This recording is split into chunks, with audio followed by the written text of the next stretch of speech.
Hello, ladies and gentlemen. Welcome to UK Dreamers. This is Dr. Aman Sharma, and in today's video, I'll be not talking about something clinical or how do you adapt to the UK life, but how actually you can trickle your brains and do something different. So, this video is about innovation, and I'll try to post more such videos about the innovation journeys. And to join me in this video, I have got the founder of Myfolks, Louise Thompson, who is going to tell her the incredible journey that she had and what made her think out of the box and how she founded Myfolks. So join us in this video, watch it till the end, and trickle your brains, think out of the box. And I would also like to add a disclaimer that me and Louise are not representative of the NHS Clinical Entrepreneurs Program.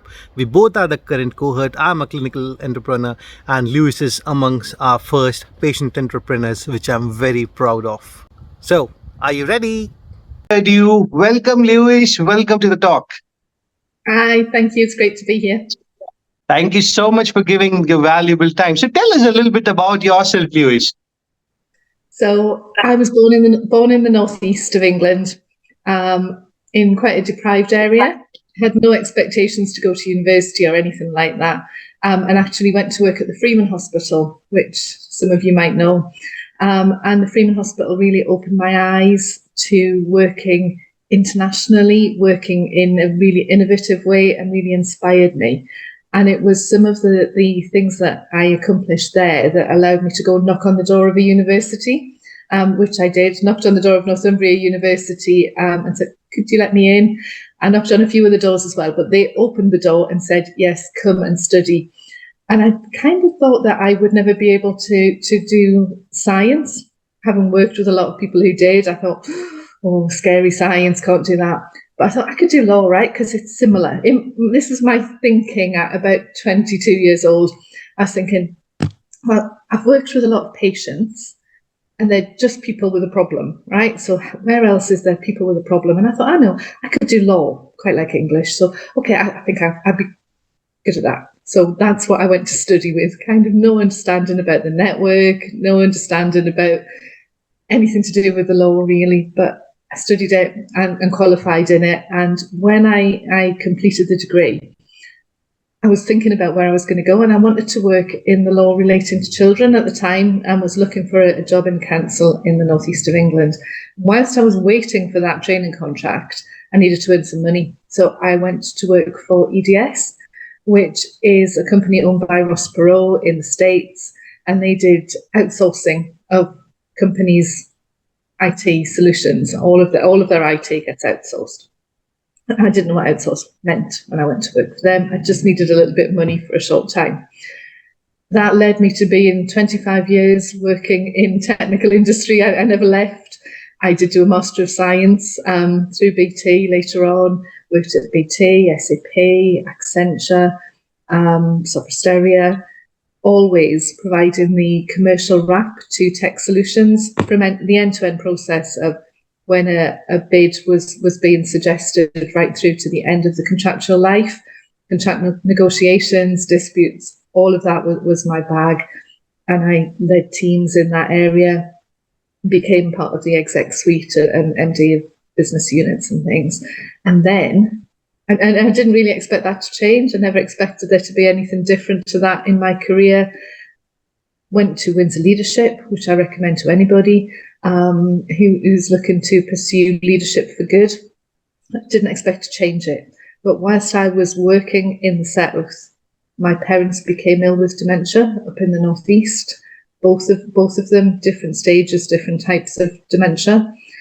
And what that meant was they were ringing me and my brother a lot with, can you just do this? Can you just do that? And the things that they were asking us to do were really, really simple. But when we couldn't get there, it turned into a catastrophe for them. It was a really major thing. So, for example, my dad very often couldn't get the TV onto the right channel.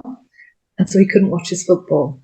And without the football, he was more likely to wander, and that was really stressful because my mum didn't want him to go out, and so it was very difficult if we couldn't just get the TV on. So I was herring up there any chance I could get. My brother was there any chance he could get, but it wasn't enough. We couldn't cover it, and what I wanted was somebody that I could send that I would trust to go and do those simple tasks. That was it. And that was the idea for Myfolks. I Googled for it, didn't find it, and I just thought, there's a gap here. This is something that other people need. The population is, expanding, age of population, really significantly. This is going to be a bigger problem than it is now. This is back 2019-ish. So I got myself onto an aging accelerator program, found out how difficult it is to fund a small business, realised how much it would cost to create the app, and again thought, it's going to be, I can't see how that could possibly happen. Lockdown happened, so kind of pulled back during lockdown, waited till that was over, and when it was, I could see even more need. So I thought, right, I've got to do this. Stopped working, and for all of last year, I was working on the development and the creation of Myfolks. We got the app live. I put my pensions into funding it, my work-related pensions. So I'm taking quite a risk, personally and professionally, taking a huge risk. It's quite scary when I even stop and say it. But we got the app live, we're trading, we are providing that service. And the Myfolksers who provide the service say it's the best job in the world. And those who receive the service are really benefiting from it. People like me who are buying the service for their peace of mind, and the elderly people who are really getting the benefit of not just those odd jobs, but the social connection. That's what's really, really important. And that's what we're bringing. So I'm really proud of where we are today. Wow, wow. I would say you've got a way more inspiring journey than mine, man. I don't have much to say, hospital patients, that's all. But, hearing this from you, basically, something that changed your life, isn't it? So you had, I wouldn't say a problem, but you had a place where you had to adapt, where your parents had to adapt, and you took that opportunity, blended into such a brilliant idea, and here you are. So absolute big, massive congratulations, Lewis, for what you've done. I mean, I also want to be a geriatrician at some point of time, and this would definitely be something that I'll be seeing day in and day out. But yeah, as much as the NHS is trying to deal with the acute things, there are definitely chronic conditions, especially like with the elderly population, which would definitely need some innovative ideas. And I think you've done a brilliant job. So for example, give me a little bit of more understanding for the people who watch the channel. So if they've got someone like in your family who are early dementia, or becoming more forgetful, not even diagnosed with dementia, and they want to utilize your services, how does it go about? How do they reach you? What does happen? Thank you. It can be anybody who is stuck at home alone, basically. We are targeting it at over 65s, and actually our typical patient is probably over 78 usually. And they are restricted in their ability to get out, and they're quite lonely. What we know is that loneliness, actually, social isolation, is a killer. Leads to a 32% increased risk in cardiovascular disease and other illnesses. So we need to get, as well as wanting to get ahead of it, we need to get ahead of that and see what we can do to stop it. So anybody who is interested in taking the service, go to Myfolks, myfolks.uk, and they will be able to find us and organise a visit. They will probably want to talk to us first, find out a little bit more about us, understand the safety that we can explain, and how we vet everybody that becomes a Myfolkser. I wouldn't want to send anybody to the house of a customer who I wouldn't send to my own house, my own parents' house. That's our Myfolksers are enhanced DBS checked. We take up references, we talk to them about compassion, and they have to sign our Code of Business Principles so that they really understand what it is that our ethos is around proper connection with the elderly people. So people who are thinking about taking our service will want to know all of that sort of stuff, and we're happy to take them through it. But then you can go on and look at the Myfolksers in your area, choose one, pay online, and the visit happens, and then we will update you afterwards on, they're not so well this week, or we noticed this step and they were really struggling on that step. Maybe you want to have a look at that to prevent a fall that is surely going to happen if we don't get that sorted. So we can have those sorts of conversations with them that often as a daughter, I didn't have, the professionals didn't have time to have those conversations with me because of the pressures that they were under. So we're hoping to bring that to it.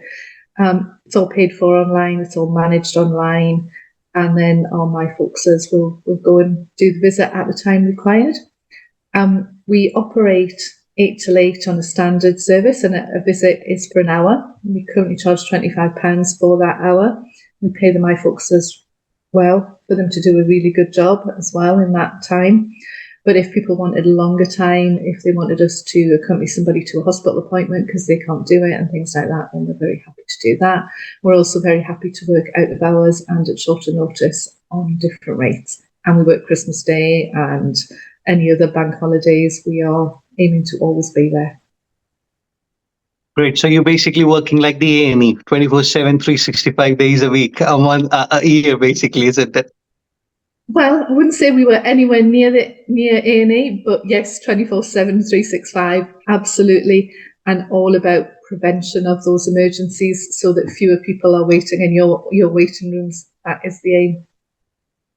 That's great. So, Louise, what's the plan? What's your next plan? What do you want to? Where do we want, and where do we see Myfolks in the coming years? Like, so there's a few things. I am really, really interested in driving the take up.